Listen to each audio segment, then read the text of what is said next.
All right, so thanks for coming to another video. So today we're going to be working on the sink in our kitchen.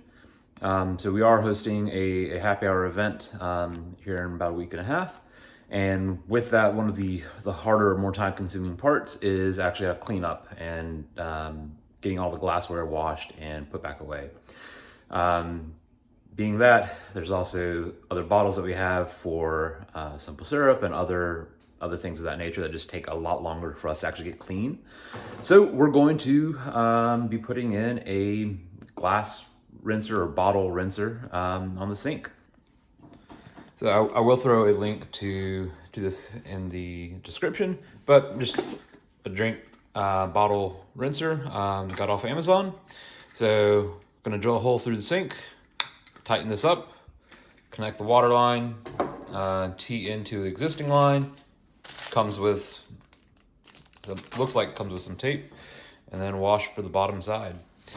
So we are gonna actually end up putting it right in this corner over here. Just for our own muscle memory, we like having our soap over here if needed. So yeah, we're gonna throw it on the left side, and hopefully none of the bottles are gonna be too big where it gets in the way with our windowsill. But we checked it, we looked at it, we should be good.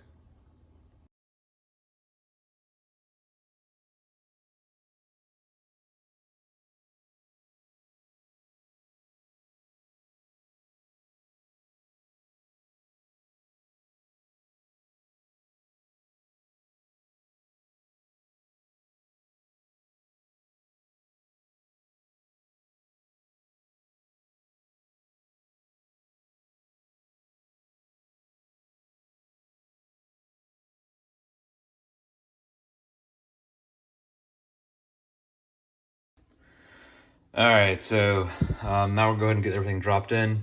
Part of the reason I did choose this kit is it has this inclined washer, grommet, whatever it is, to help things drain and help it tilt into the sink.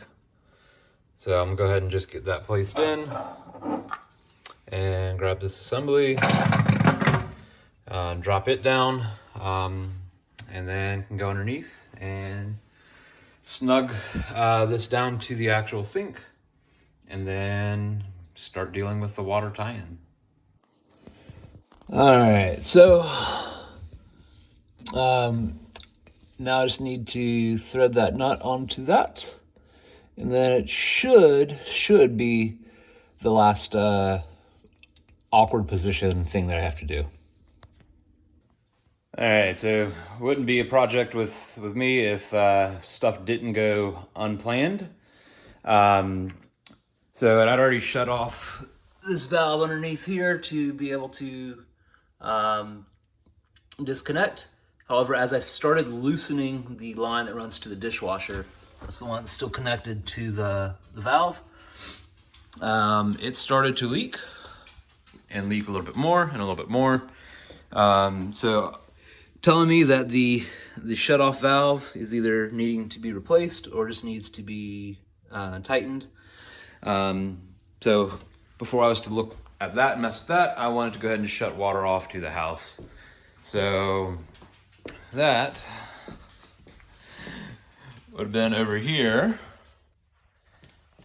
Not sure if the phone audio will pick it up, but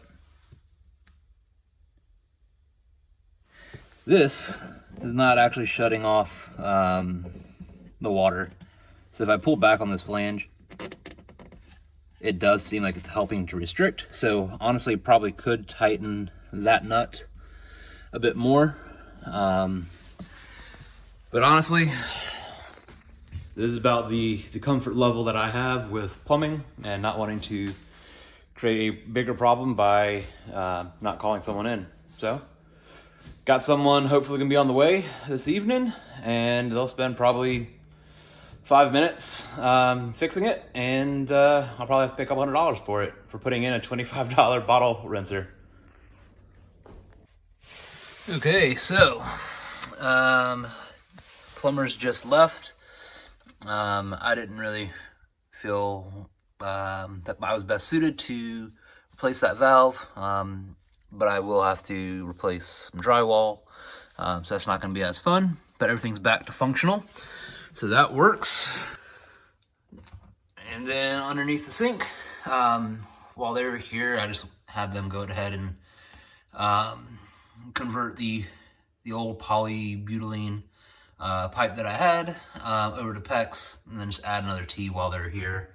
That I feel very comfortable doing, but they're already here and they already had the supplies in the truck. Saves me from having to run to the hardware store. So yeah, we got the washer up there, and then dishwasher goes to this. All right, so the last test, I already tested it off camera. Especially being that we have this event coming up, rinsing a lot of different things.